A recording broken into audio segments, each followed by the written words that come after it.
జై సాయిరామ్. ప్రేమతో నా నామము ఉచ్చరించిన వారి కోరికలన్నీ నెరవేర్చేదను అని బాబాగారు స్వయంగా అన్నారు. పైగా వారి యొక్క భక్తిని నేను ఇంకా పెంచుతాను అన్నారు.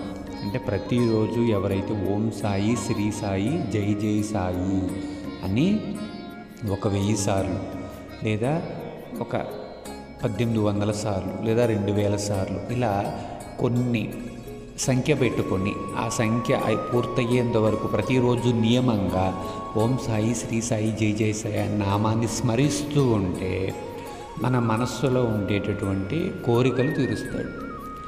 మరి కోరికలు అంటే అన్నీ తీరుస్తాడా అంటే ఖచ్చితంగా అన్నీ తీరుస్తాడని చెప్పలేమండి. ఏది మనకి అవసరమో, ఏది మనకి ఆధ్యాత్మికంగా ముందుకు తీసుకెళ్తుందో, ఏది మనల్ని ప్రాపంచికంగా చెడు జరగకుండా మనల్ని వృద్ధిలోకి తీసుకొస్తుందో అటువంటి కోరికలు నెరవేరుస్తాడు. అంతేగాని నీకు ముందు సుఖంగా ఉండి తర్వాత నీకు కష్టాల్లో, సమస్యల్లో, బాధల్లో నెట్టేసేది లేదా నిన్ను భగవంతుడికి దూరం చేసేది, మాయలోనో ఆకర్షణలోనో పడిపోయి నీ జీవితాన్ని నాశనం చేసుకునేటటువంటి కోరికలు ఏవైనా ఉంటే వాటిని ఖచ్చితంగా బాబాగారు ఉపేక్షిస్తాడు. అంటే వాటిని నెరవేర్చడు, దానికి సహాయం చేయడు బాబా. కాబట్టి నీకు మేలు చేసేవి, వృత్తిలో కలిగించే కోరికలను ఖచ్చితంగా బాబాగారి యొక్క నామస్మరణ ద్వారా మనం తీర్చుకోవచ్చు అనమాట. బాబాగారు ఇంకో మాట అంటున్నారు, వారిని అన్ని దిశలందు కాపాడేదను అన్నారు. చూడండి, వారిని కాపాడుతాను అని అనడం లేదు, అన్ని దిశలందు అంటే ఇటు ప్రపంచపరంగా ఇటు ఆధ్యాత్మిక పరంగా. అంటే మనం గుళ్ళోకి వెళ్ళి పూజలు చేసో లేదా పారాయణలు చేసో లేదా ప్రదక్షిణలు చేసో వ్రతాలు నోములు చేసో ఉంటే ఇక్కడ ఏదో ఆధ్యాత్మికంగా పనులు చేసేటప్పుడు మాత్రమే నిన్ను రక్షించడం కాదు ఆపదల నుంచి. నువ్వు ప్రాపంచికంగా ఏం చేస్తున్నా, నువ్వు ఎక్కడున్నా నిన్ను కంటికి రెప్పలా కాపాడుతూ ఉంటాడు. అందుకే అన్ని దిశలందు అన్నాడు. నీకు అనారోగ్యం వచ్చిందా, అక్కడ కాపాడుతూ ఉంటాడు. లేదా నీకు ఏదన్నా వాహన ప్రమాదం ఉందా, అక్కడ కాపాడుతాడు. లేదా నీకు ఏదన్నా మనస్పర్ధలు వచ్చి కుటుంబ సభ్యులతో కానీ, స్నేహితులతో కానీ, బంధువులతో మనస్పర్ధలు వచ్చి వాళ్ళతో ఏదైనా వాగ్వివాదము, తగాదాలు జరుగుతున్నాయా, అక్కడ కాపాడుతాడు. ఇలా ఉద్యోగంలో ఏమన్నా అది పోయే ప్రమాదం ఉందా, అక్కడ కాపాడుతాడు. ఎవరన్నా నిన్ను మిస్అండర్స్టాండింగ్ చేసే అవకాశం ఉందా, నింద చేస్తారా అంటే అక్కడే కాపాడతాడు. అంటే ఎక్కడ అంటే ఇది అని కాదు, అన్ని రూపాల్లో అన్ని దిశలందు కూడా బాబాగారు మనల్ని కాపాడి దుఃఖం నుంచి విముక్తిని చేస్తాడనమాట. ఎవరైతే మనఃపూర్వకంగా నాపై పూర్తిగా ఆధారపడి ఉన్నారో వారు ఈ కథలు వినినప్పుడు అమితమైన ఆనందం పొందెదరు అన్నారు. అంటే ఎవరైతే నా మీద భారం వేసి తమ యొక్క జీవితాన్ని గడుపుతూ ఉంటారో, అంటే ఏ కర్మ చేస్తున్నా బాబా నీదే భారం, నువ్వే దీన్ని చూసుకోవాలి, కర్తవ్యం నువ్వే, చేసేది నువ్వే, చేయించేది నువ్వే, దీని ఫలితం ఇచ్చేది నువ్వే బాబా, అంతా నువ్వే నా చేత చేయిస్తున్నావని చేయించు అని బాబా మీద భారం వేసి ప్రతి కర్మను ఆచరిస్తూ ఉన్నారో వారు గనక బాబా కథలు వినేటప్పుడు చాలా ఆనందాన్ని పొందుతారు అని చెప్పేసి బాబాగారు అంటున్నారు. అలాగే నా లీలలను గానము చేయు వారికి అంతులేని ఆనందాన్ని, శాశ్వతమైన తృప్తిని ఇస్తాను అని నమ్మండి అని చెప్పి అంటున్నాడు అన్నమాట. మనం కాలక్షేపం కోసం ఎన్నో పాటలు పాడుతూ ఉంటాం. అదే బాబాగారి యొక్క లీలలు, మహిమలను కలిగి ఉన్నటువంటి పాటలు గనక మనం పాడుతూ ఉంటే, గానం చేస్తూ ఉంటే ఏమిస్తానంటున్నాడు, ఆనందాన్ని, శాశ్వతమైన తృప్తిని ఇస్తాను అన్నాడు.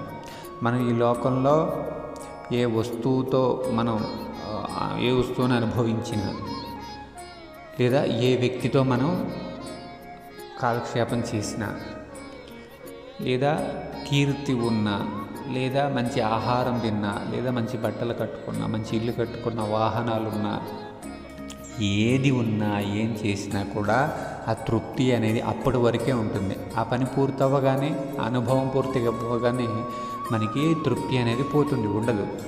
కాబట్టి ఎప్పుడూ ఉండాలి తృప్తి అని అంటే బాబాగారు ఏమంటున్నారు, నా యొక్క లీలలను మహిమలను నువ్వు గానము చేస్తే, పాటలు పాడుకుంటే ఖచ్చితంగా నీకు ఆనందంతో పాటు శాశ్వతమైన తృప్తిని ఇస్తాను అని బాబాగారు స్వయంగా చెప్పడం జరిగింది. ఇంకా ఎవరైతే నన్ను శరణు వేడెదరో, భక్తి విశ్వాసాలతో నన్ను పూజించెదరో, నన్నే స్మరించెదరో, నా రూపాన్నే తమ యొక్క మనస్సులో నిలుపుకుంటారో వారి దుఃఖ బంధముల నుండి తప్పించును అన్నారు. మనం అనేక రకాలుగా దుఃఖాలు పడుతూ ఉంటాం, ఆందోళన పడుతూ ఉంటాం, భయపడుతూ ఉంటాం, సంఘర్షణకు గురవుతూ ఉంటాం, అతిగా ఒక విషయం గురించి ఆలోచిస్తూ ఉంటాం, మనం బాధపెట్టే అంశాల గురించి ఆలోచిస్తూ ఉంటాం. ఇక్కడ బాబా ఏమంటున్నారు, ఆ దుఃఖాలు, ఆందోళనలు, భయాలు, చింతలు అన్నిటినీ, అంటే నీ దుఃఖాలు కారణమైనటువంటి వాటన్నిటినీ తొలగించి వాటి నుంచి నిన్ను తప్పించి నిన్ను దుఃఖ విముక్తిని చేస్తాను, అంటే నీకు దుఃఖం లేకుండా చేస్తాను అని బాబా గారు అంటున్నారు. ఎప్పుడు ఆయన్ని స్మరిస్తూ, ఆయన్ని గానం చేస్తూ, ఆయన యొక్క కథలను నువ్వు చింతన చేస్తూ ఉండాలి అని అంటున్నాడు అనమాట. ఆయన పూజిస్తూ ఉండమంటున్నాడు. ప్రాపంచిక విషయాలన్నిటినీ మరిచి నా నామాన్నే జపిస్తూ, నా పూజనే సల్పుచు, నా లీలలను చరిత్రలను మననం చేయుచు, ఎల్లప్పుడూ నన్ను జ్ఞప్తి నుంచుకున్నవారు ప్రపంచ విషయములందు ఇట్లు తగులుకొందురు అని అంటున్నాడు. వారిని మరణం నుండి బయటకు లాగేదను, అంటే మరో జన్మ లేకుండా ఈ శరీరాన్ని విడిచి మరో శరీరాన్ని మనం ధరించి మళ్ళీ అక్కడ కొత్త జీవితాన్ని ప్రారంభించకుండా ఈ శరీరమే చివరిదయ్యేలాగా ఈ శరీరం విడిచిపెట్టిన తర్వాత ఆ పరమాత్మలో మనల్ని కలిపేస్తాడు షిరిడి సాయిబాబా. ఎప్పుడు ఆయన పూజ చేస్తూ, ఆయన లీలన మహిమలను గానం చేస్తూ, ఆయన నామాన్ని స్మరిస్తూ, ఆయన కథలను వింటూ, ఆయన రూపాన్ని మనం జ్ఞప్తికి తెచ్చుకుంటూ ఉంటే అప్పుడు చేస్తాడంట. వాడిని మరణం నుండి బయటకు లాగేదను అని అంటున్నాడు. అంటే మరి జన్మ లేకుండా చేస్తాను అని అంటున్నాడు. నా కథలు వింటే సకల రోగాలు కూడా నివారించబడతాయి అంటున్నాడు. అంటే రోగాలు కూడా తొలగిస్తాను అని బాబాగారు వాగ్దానం చేస్తున్నారు. కావున భక్తి శ్రద్ధలతో నా కథలు వినండి అని బాబాగారే స్వయంగా పలుకుతూ ఉన్నారు. వాటిని మనస్సులో నిలుపుకోండి. కథలు వినడం కాదు, దాన్ని మళ్ళీ రిపీట్ చేస్తూ ఉండాలన్నమాట. అంటే జ్ఞాపకం చేసుకుంటూ ఉండాలి. అలా జ్ఞాపకం చేసుకుంటూ ఉంటే మనకి ఆనందము, తృప్తి కలుగుతాయి అని అంటున్నాడు అనమాట. అంటే ఊరికే మనం విని వదిలేస్తే, చదివి వదిలేస్తే పుణ్యం వస్తుందంతే, బాబా రుణపడతాడు. కానీ నువ్వు దాన్ని మననం చేస్తూ ఉంటే, అంటే చదివిన దాన్ని మళ్ళీ జ్ఞాపకం తెచ్చుకుంటూ ఉండాలి.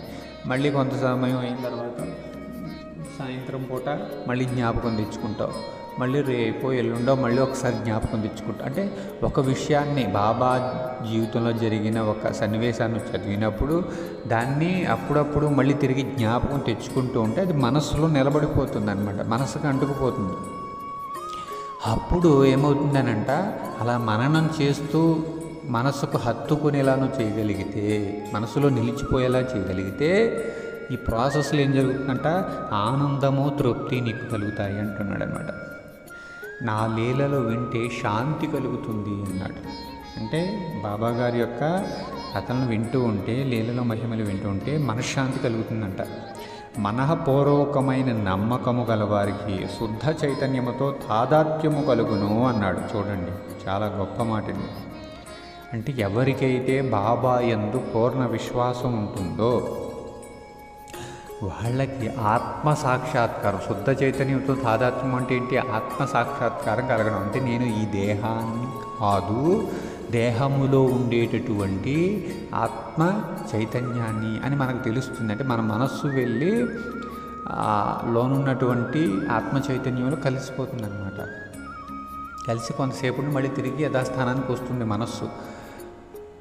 ఇదే చైతన్యముతో తాదాత్మ్యత కలగడం అంటే. ఇలా జరగడం వల్ల ఏమవుతుందంటే నేను ఈ దేహాన్ని కాదు, దేహంలో ఉండే ఆత్మ చైతన్యాన్ని అని మనకి స్పష్టంగా తెలుస్తుంది అన్నమాట. ఇది ఎప్పుడు జరుగుతుంది, బాబా పట్ల పూర్ణమైన విశ్వాసం ఉండాలి. అంటే పని మన ఏం చెప్పాడో అవి చేస్తూ బాబా పట్ల మనం విశ్వాసంతో ఉండాలంటున్నాడు. సాయి సాయి అను నామాన్ని జ్ఞప్తి ఉంచుకున్నంత మాత్రాన చెడు పలకడం వల్ల, వినడం వల్ల కలిగే పాపాలు కూడా తొలగిపోతాయి అన్నాడనమాట. చూడండి ఎన్ని మనకి బాబా గారు ఆఫర్లు ఇస్తున్నారు. అంటే మన యొక్క చెడు వినడం వల్ల, అలాగే చెడు పలకడం వల్ల వచ్చే పాపాలు పోవాలన్నా, మన ఆందోళనలు, భయాలు, చింతలు, సంఘర్షణలు, అతి ఆలోచనలు పోవాలన్నా, మన మనసులో ఉండే అసంతృప్తి పోవాలి అన్నా, మనలో ఉండే భయాలు పోవాలి అన్నా, అలాగే మరు జన్మ లేకుండా ఈ జన్మే చివరిది ఇవ్వాలన్నా, మనకు ఆత్మదర్శనం కలగాలన్నా, ఈ దేహం నేను కాదు, నేను ఆత్మ చైతన్యాన్ని అని తెలుసుకోవాలన్నా, మనకి సద్గతి కలగాలన్నా, మోక్షం పొందాలన్నా, మనకు దుఃఖము తొలగి ఆనందముగా, శాంతిగా, తృప్తిగా ఉండాలన్నా అన్నిటికీ ఏం చెప్తున్నాడు బాబా? నా నామాన్ని స్మరించు, ఓం సాయి, శ్రీ సాయి, జై జై సాయి అని. అలాగే అప్పుడప్పుడు నా యొక్క లీలల మహిమలను పాడుకుంటూ ఉండు, రెండవది. అలాగే ప్రతిరోజు నా కథలను వింటూ ఉండు, అంటే సత్యత పారాయణ చేస్తూ ఉండు లేదా చదువుతూ ఉండు, ఇది మూడవది. అలాగే చదివిన దాన్ని మళ్ళీ జ్ఞాపకం తెచ్చుకుంటూ ఉండు, దీన్ని రిపీటెడ్ అనమాట, రిపీట్ చేయమని అర్థం అన్నాడు. ఇలా చేయడం వల్ల మనకి ఈ ఫలితాలన్నీ కూడా కలుగుతాయి. కాబట్టి ప్రతిరోజు ఓం సాయి, శ్రీ సాయి, జై జై సాయి అన్న నామాన్ని స్మరిద్దాం. అలాగే కొంతసేపు అయినా ఒక 5 నిమిషాలు 10 నిమిషాలు బాబా లీలన మహిమలను గానం చేద్దాం. అలాగే బాబా సత్యత పారాయణ రోజుకో 10 నిమిషాలు 15 నిమిషాలు పారాయణ చేద్దాం. నామం కూడా ఇన్నిసార్లు అని అనుకుంటే బాగుంటుంది అన్నమాట. లేదు అంటే మనసు ఎటో పోతుంది, 10 సార్లు స్మరించగానే ఏదో ఆలోచనలు వస్తాయి. కాబట్టి